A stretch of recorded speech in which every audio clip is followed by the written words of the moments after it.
Para receber ao microfone, para nos trazer a palavra, vamos receber com carinho para estar nos ministrando nesta noite, pastor Benhur Lopes. Vamos recebê-lo, querido. Ele estava de viagem, já está de retorno, em nome de Jesus.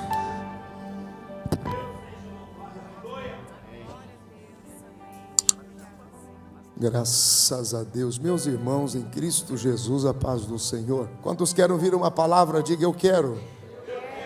Pegue a sua Bíblia. Você tem ideia do que Deus é capaz de fazer para manter essa promessa de pé? Sabe quando você olha para a direita, para a esquerda, para frente, para a retaguarda e você diz, não vai dar, é impossível isso acontecer, não tem condições. Você não tem ideia do que Deus é capaz de fazer para manter na sua vida o que Ele te prometeu. Então, de forma bem prática, eu não vou nem me alongar. Eu vou fazer o seguinte, eu vou citar os textos e você naturalmente vai interpretá-los. De uma forma bem simples, ok? Vamos lá? Evangelho de Jesus Cristo, conforme escreveu Lucas, capítulo de número 9. É o primeiro texto. Glória a Deus. Deus de promessa, Deus de aliança, Deus que não é homem para mentir, nem filho do homem para se arrepender. Se Ele falou, está falado, ponto final. Agora veja ao longo da história sobrenatural bíblica, o que Deus é capaz de fazer para manter a promessa dEle na sua vida. Lucas capítulo de número 9, versículo 28, quem encontrou diga amém. Lucas 9 e 28. E aconteceu que, quase 8 dias depois destas palavras, tomou consigo Pedro, João e Tiago, e subiu ao monte para orar. E estando ele orando, transfigurou-se a aparência do seu rosto e a sua roupa ficou branca e muito resplandecente. E eis que estavam falando com ele 2 homens, que eram Moisés e Elias. Repita comigo, Moisés e Elias, os quais apareceram a ele em glória e disseram o seguinte: não tem para onde correr, você vai ter que morrer. Parafraseando é isso. Você vai morrer. E deve se cumprir em Jerusalém. Ponto final. Quando Jesus, semelhante a mim, semelhante a você, Jesus quando nasceu, ele nasceu desprovido de todo código genético divino. Ele nasce, por causa do pecado, ele se desconfigura. Automaticamente, habitando no corpo de pecado, há uma desconexão. E esse era o propósito. E agora Jesus, ele vai crescendo e se desenvolvendo, e ele não tem noção do que estava preparado para a vida dele. O que é a Bíblia? O que é a Bíblia? A Bíblia é o livro do sonho de Deus para Jesus. A Bíblia é todo o plano, é todo o manual de Deus para Jesus. É por isso que o tempo todo Jesus dizia, eu preciso fazer o que está escrito no livro. Só pode acontecer o que de mim se escreveu no livro. Eu preciso ser contado com os malfeitores, porque de mim se escreveu no livro. Eu não posso viver nada além do que está escrito no livro.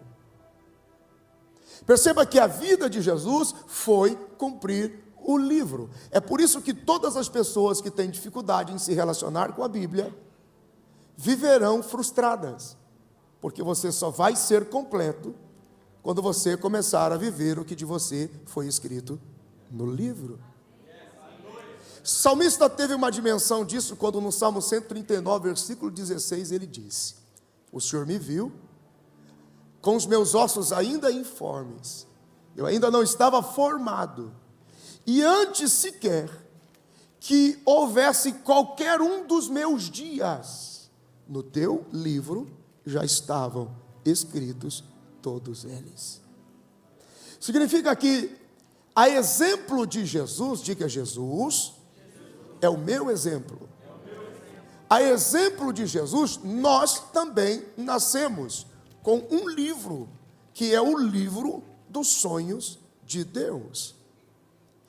Quanto mais eu e você nos distanciamos do propósito, qual é a característica de que nós estamos longe do propósito de Deus do livro? A frustração, a sensação de vazio, a sensação de não estar completo. Você pode estar na maior empresa, você pode estar ganhando milhões de dólares, você pode frequentar a melhor igreja, e você pode ter a melhor credencial dessa igreja. Fora do propósito, frustração e vazio. Porque não era o que estava escrito no livro. E as pessoas diziam: Jesus é assim. Não, só se estiver escrito no livro. Mas Jesus, e se for assim? Não, só se estiver escrito no livro. O escritor aos Hebreus, no capítulo de número 10, diz: eu vim para viver tudo o que no livro, antes da fundação, a meu respeito, foi escrito. E para que se cumprisse tudo que estava no livro, o Senhor já não queria mais sacrifício de bodes e animais. Então, um corpo me preparaste. Porque estava escrito no livro. Diga: estava escrito no livro. Deus está no controle absoluto. Presta atenção. Durante o início do ministério de Jesus, ouve um pouquinho a palavra, só para a fé vem pelo ouvir, pela palavra, irmãos. Você precisa incutir a palavra aí em você, senão não adianta. Você só vai ter autoridade mediante a palavra. Escute. Todas as vezes que Jesus era tomado de assalto por alguma razão, e tentaram precipitar, e tentaram apedrejar, e tentaram prender, e tentaram lançar de um alto monte, e tentaram alguma coisa para o matar, a Bíblia diz que Jesus sempre saía. Sempre se esquivava, sempre se ausentava. Por quê? Porque não era isso que estava escrito no livro. No livro não estava escrito: e vão matá-lo jogando ele de um penhasco. No livro não estava escrito: e vão matá-lo atirando uma pedra nele. No livro não estava escrito: e vão matá-lo escoteando ele. No livro não estava escrito: e vão matá-lo acusando ou cuspindo ele. Não. Até o dia em que a glória se manifesta através do estado da transfiguração, Moisés e Elias vêm até ele e diz: está escrito no livro a seu respeito, tu vais morrer. E essa morte deve acontecer em Jerusalém. Quando Jesus soube que a morte deveria acontecer em Jerusalém, o que Jesus fez, pastor Ney? Olhou para os seus discípulos e disse: vamos para Jerusalém. Porque quando você descobre qual é o seu propósito, corra para ele. E não fuja mais. Quando você descobrir por que você foi gerado, por que você foi estabelecido, corra para o propósito, nem que seja para morrer. Se é esse o propósito, vou viver o que está escrito a respeito de mim no livro. Pegue a sua Bíblia, o escritor aos Hebreus escreve capítulo de número 10. Escritor aos Hebreus, capítulo de número 10. E a Bíblia diz, de uma forma poderosa, isso me encanta, a Bíblia ela é simplesmente única. Escritor aos Hebreus, capítulo de número 10, e no versículo de número 3, aleluia, diz assim: nesses sacrifícios, porém, cada ano se faz comemoração dos pecados, porque é impossível que o sangue dos touros e dos bodes tire os pecados. Por isso, entrando eu no mundo, diz, sacrifício e oferta não quiseste, mas corpo me preparastes.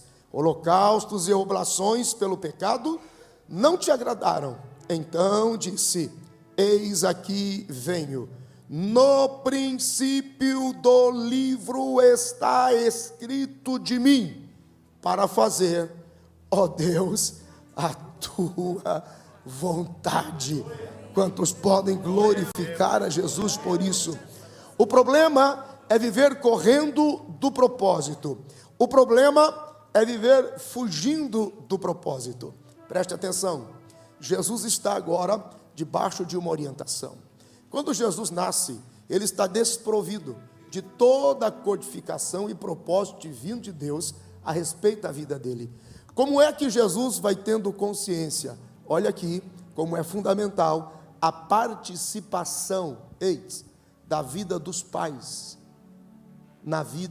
a participação dos pais na vida dos seus filhos. Como é que Jesus vai tendo noção do propósito de Deus para ele? Através da mãe. À medida que ele vai crescendo, a mãe vai ministrando para ele.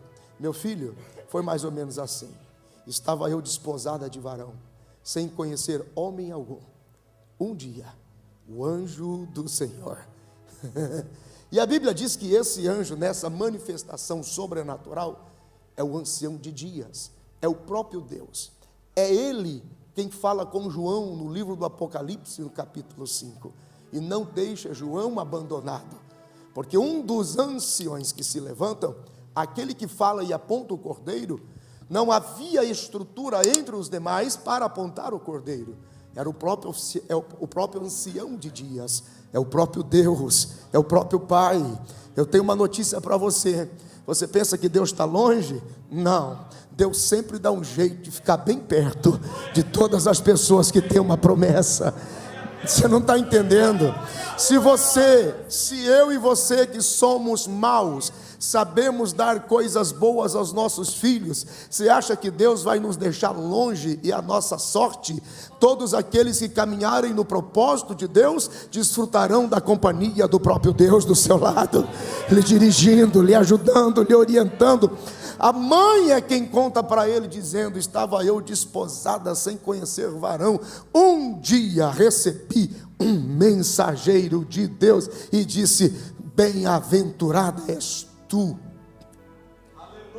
entre as mulheres, porque descerá sobre ti o Espírito Santo, e você será cheia de Deus, e o que vai ser gerado em você será o Emanuel, o Deus conosco, Jesus o Salvador, aleluia. E foi assim, meu filho, que você nasceu. E foi assim, meu filho, que você foi gerado. Foi assim, meu filho, que você foi produzido como um efeito de um milagre, como alguém que vem para cumprir o que está escrito no livro. Eu tenho uma palavra de Deus para a sua vida. Eu não sei em que momento, se é que você está de frustração. Levanta a mão direita. Eu não sei se a frustração está querendo bater a sua porta, mas eu venho aqui apenas dizer e te dar garantia de que fiel é o que começou e também é aquele que vai terminar. Toda a promessa de Deus liberada sobre a sua vida não cairá por terra. Deus irá pessoalmente cumprir na sua vida. Alguém pode dizer glória a Deus por isso? Ah, Jesus, você pode aplaudir ao Senhor, porque a palavra de Deus, presta atenção, quando você descobre o propósito, até então você foge, não foge? Vamos precipitá-lo, vamos apedrejá-lo, vamos jogá-lo da montanha. E a Bíblia diz, e o Senhor se ausentava do meio deles e não podia ser notado. Um dia, Moisés e Elias disse, vai morrer, é de morte e tem que ir para Jerusalém. Para onde Jesus vai? Jerusalém. Por quê? Porque havia um decreto a respeito do templo. E quando Jesus vai a Jerusalém, o rei Dário, muitos anos atrás, havia determinado morte, e morte de cruz, Porque tem muita gente que pensa que a crucificação foi ideia de romanos, que a crucificação foi ideia de Roma, de César, foi ideia de algum doido lá das províncias. Não. Crucificação é processo de Deus. É igual esses estúpidos, me permite usar o Brasil, mesmo que com tantas nacionalidades aqui representadas, mas no carnaval esses idiotas fizeram com que o diabo, vencesse a Jesus no sambódromo. É um povo estúpido. Rapaz, você acha que Deus ia entregar para o diabo a oportunidade de ser o próprio Senhor que iria velar para que todo o propósito se cumprisse? Não foi o diabo quem o matou, foi Deus quem o entregou como oferta perfeita na presciência de Deus. A Bíblia diz no livro do Apocalipse, capítulo 18, que foi morto na presciência de Deus antes da fundação do mundo. Quantos amam a Bíblia? Diga amém. Havia um decreto dizendo que todo aquele que denunciasse, falasse mal, questionasse, apontasse o templo, duas observações: se fosse um homem, morreria pregado na cruz; se fosse uma nação, a nação deveria ser exterminada. É por isso que no século 70 depois de Cristo, quando veio sobre toda a ofensa, o general Tito destrói por completo, e naquele período a memória de Roma foi apagada, porque Roma também zombou do templo. Então não foi só um homem crucificado, foi também uma nação inteira dizimada. Olha só, presta atenção. Quando você entende o seu propósito, gente, eu estou falando com... Meu Deus, eu estava falando com alguém aqui, presta atenção. Quando você entender o seu propósito, nada mais importa. Corra para Ele. Olha só, mente de Jesus funcionando. Onde é que eu tenho que morrer? Tu vais morrer em Jerusalém. Vamos para lá. Vamos para Jerusalém. Eles passam pelos samaritanos. Tiago e João estavam envolvidos com a revelação de Moisés e Elias. Eles se antecipam achando que poderiam encontrar um lugar para Jesus descansar. Porque às vezes a gente faz tanto que é too much. Deus está dizendo: chega que eu tenho um propósito. Há tempo para honra, mas há tempo para deixar fluir normalmente. Não, eles não querem que o Senhor hospede aqui. Vamos orar e o fogo do céu vai descer. E Jesus diz: rapaz, vocês estão comigo há tanto tempo, não entenderam nada que eu estou fazendo. Eu não vim aqui para matar ninguém, eu vim para dar vida às pessoas. E aí ele chama a atenção dos discípulos dizendo: Samaria, que nem comigo anda, tem mais sensibilidade espiritual do que vocês. Porque os samaritanos olharam para o rosto de Jesus e disseram: em outras ocasiões você até passava por aqui alguns dias, mas está nítido no seu rosto que você tem que ir para Jerusalém. Se Jesus pernoitasse em Jerusalém, ia comprometer o tempo exato do homem do cântaro que passaria pela cidade, apontando o cenáculo mobiliado para que a oferta de manjares fosse oferecida primeiro. Jesus sabia que não poderia ser oferecido um sacrifício sem uma oferta de manjares, porque todo o sacrifício estava pleno nele: holocausto, manjares e sacrifício. Jesus vai para onde? Para Jerusalém. O que dizia o decreto do rei Dário? Ai do homem que falar contra o templo. Jesus vai para onde? Para o templo. E aí Jesus olha para o templo e diz: em 3 dias, derrube isso aqui. Em 3 dias, derrubo tudo, mas em 3 dias reedifico. Olha aqui, vocês estão entendendo? Vocês não estão entendendo? Está muito devagar? É que se eu gritar, vocês não vão entender, aí fica ruim, aí não vale a pena. Vou falar de novo. Vou derrubar isso aqui. O que dizia o decreto de Dário? Não fale mal do templo. Mas em 3 dias eu reedificarei. Percebe? Há muito que eles tentavam alguma coisa para entregar Jesus. Há muito que eles tentavam, e através de testemunhas mentirosas, entregar Jesus, mas em nada tinha sucesso. Então tiveram uma ideia. Abra a Bíblia, Mateus, Evangelho de Jesus Cristo, conforme escreveu Mateus, capítulo de número 26, versículo de número 57. Eu estava ministrando no Japão semana passada e o irmão falou assim para mim: pastor, pelo amor de Deus, por que o senhor só usa a Bíblia? Eu tive dificuldade de responder para ele, porque tem umas perguntas que a gente não entende. Como que eu não vou usar a Bíblia? Mateus capítulo de número 26, versículo 57. Olha aqui a real razão pelo qual Jesus foi condenado. Mateus 26, 57. E os que prenderam a Jesus o conduziram à casa do sumo sacerdote Caifás, onde os escribas e os anciãos estavam reunidos. E Pedro o seguiu de longe até o pátio do sumo sacerdote. Entrando, assentou-se entre os criados para ver o fim. Ora, os principais sacerdotes e os anciãos e todo o conselho buscavam falso testemunho contra Jesus para poderem dar-lhe a morte.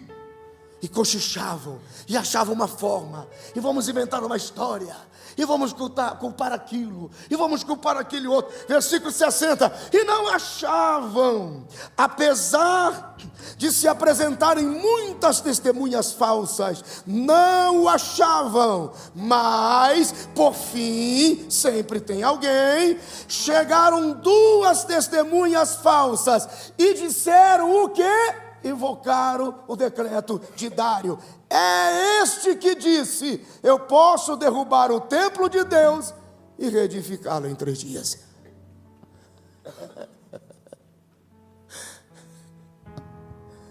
É por isso que ele foi. Porque quando você sabe qual é o seu propósito, gente, eu me lembro, eu não gosto de ficar dando esses detalhes, porque para mim serve de pouca relevância. Eu me lembro quando eu tinha 14 anos de idade. 14 anos de idade. E eu preguei no primeiro congresso. E eu cheguei para um pastor e disse assim: Deus me chamou para pregar a palavra. Dos meus 14 até os meus 19, até eu me casar.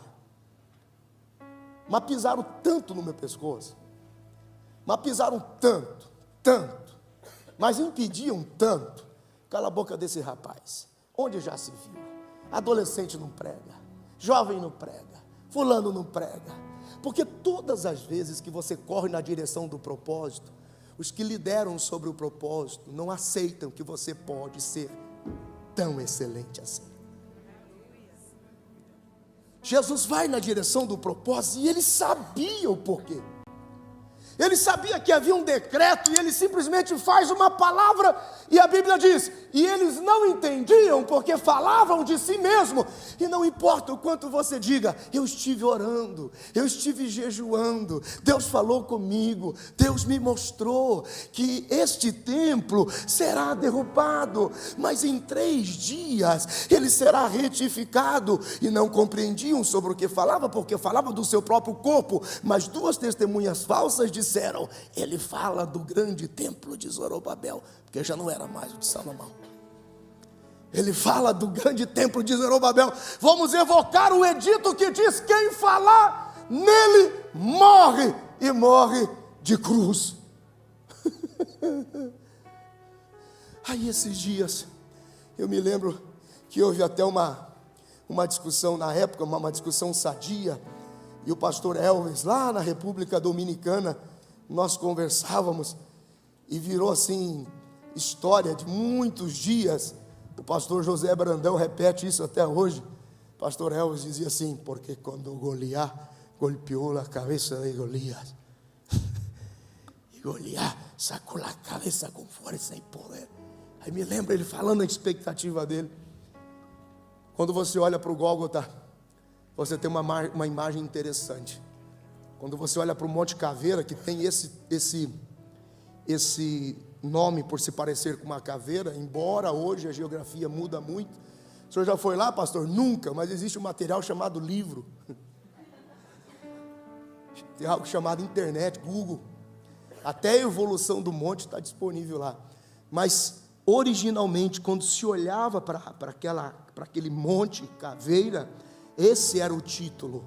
Monte Caveira, o Gólgota. Porque você consegue, conforme a direção que você estiver, você nota olhos de uma caveira, o esqueleto de um rosto, a arcada dentária.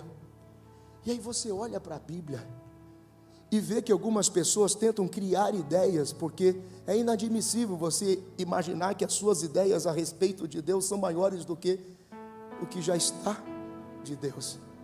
E um dia você lê a Bíblia, e no Salmo de número 68, no versículo 19, 20 e 21, você escuta isso aqui, ó. Presta atenção, olha para a cruz, Jesus crucificado, sangue derramado, sangue no chão, holocausto, manjares e sacrifício, doutrina do sangue.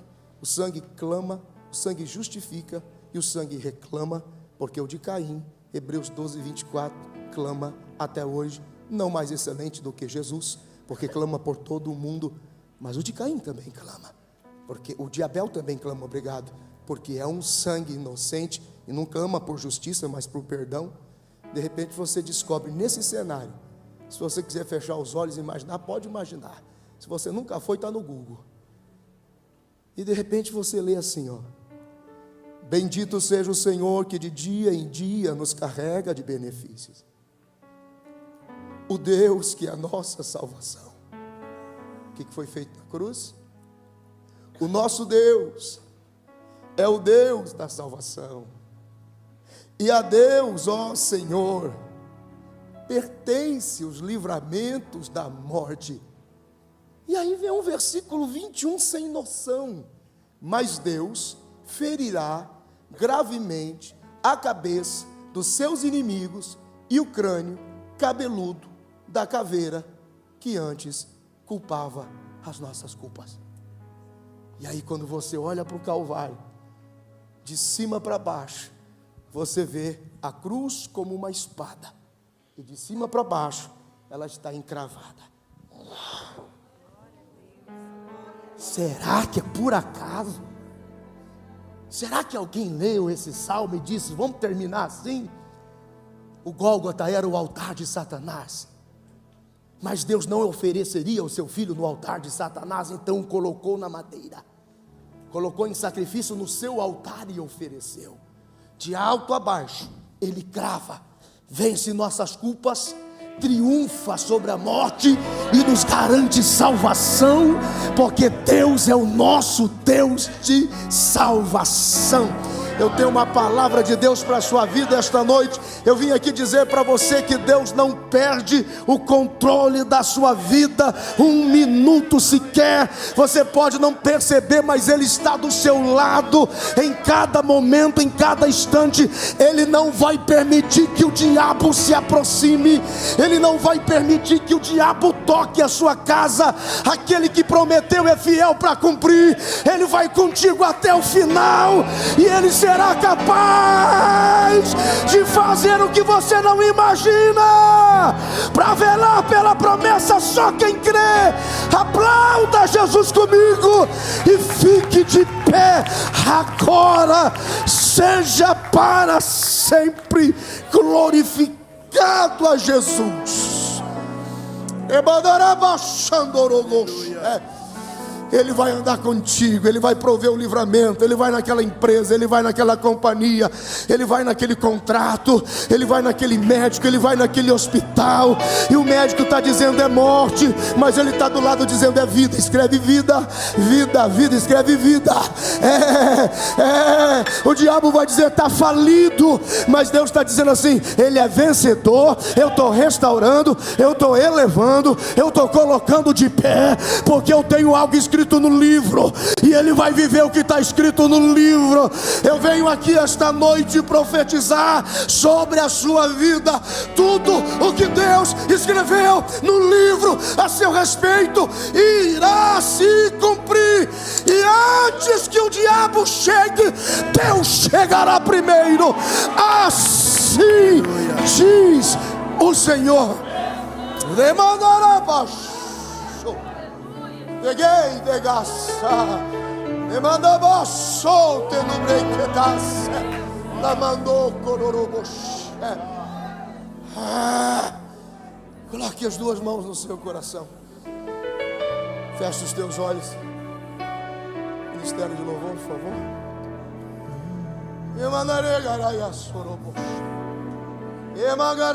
Sei que os teus olhos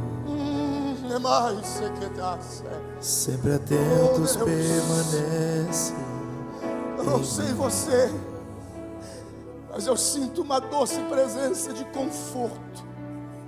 E os teus ouvidos. Não parece estranho Moisés e Elias chegar para Jesus e dizer: a gente fez só avisar que você vai morrer, e vai morrer em Jerusalém. Nas entrelinhas Jesus está dizendo, está escrito no livro, né? Tá, bora para Jerusalém.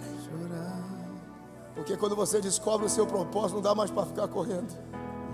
Você tem que ir na direção dele, tem que ser de cabeça, para viver ou morrer. Porque aquele que te chamou é fiel, e aquele que prometeu vai cumprir. Coloque as duas mãos no seu coração, feche os teus olhos. Oh, presença, nunca mudaste. Tu és fiel.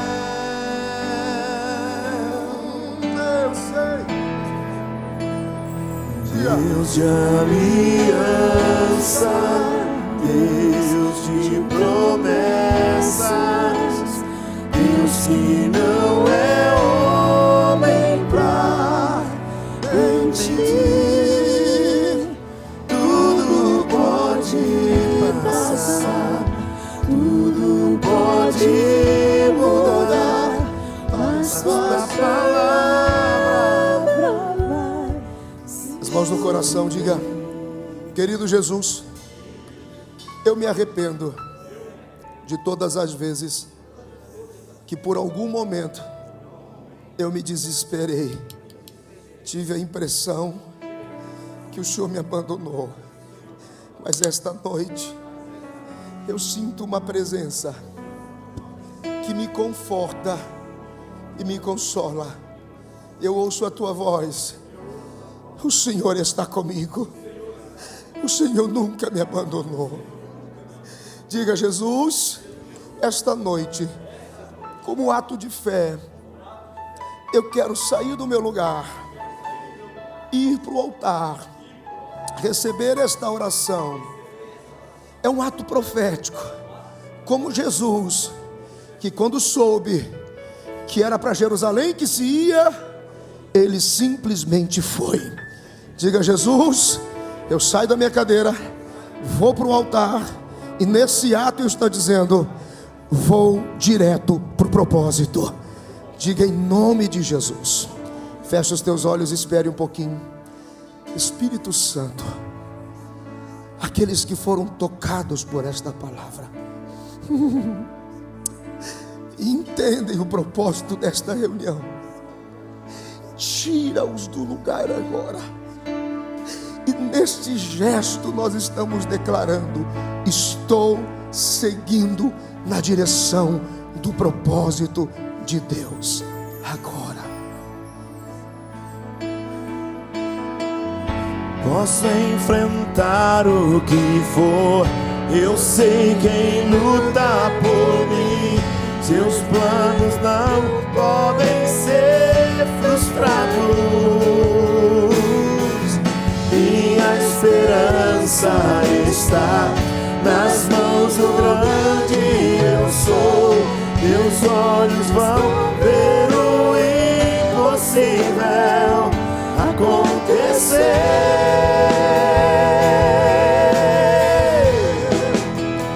Deus de aliança, Deus de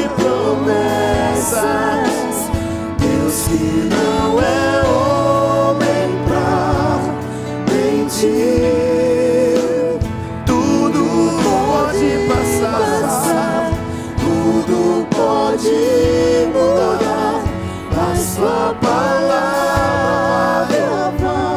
ela vai se cumprir. Pai, diante do altar estão os teus filhos, e o que os moveu esta noite foi a sua palavra.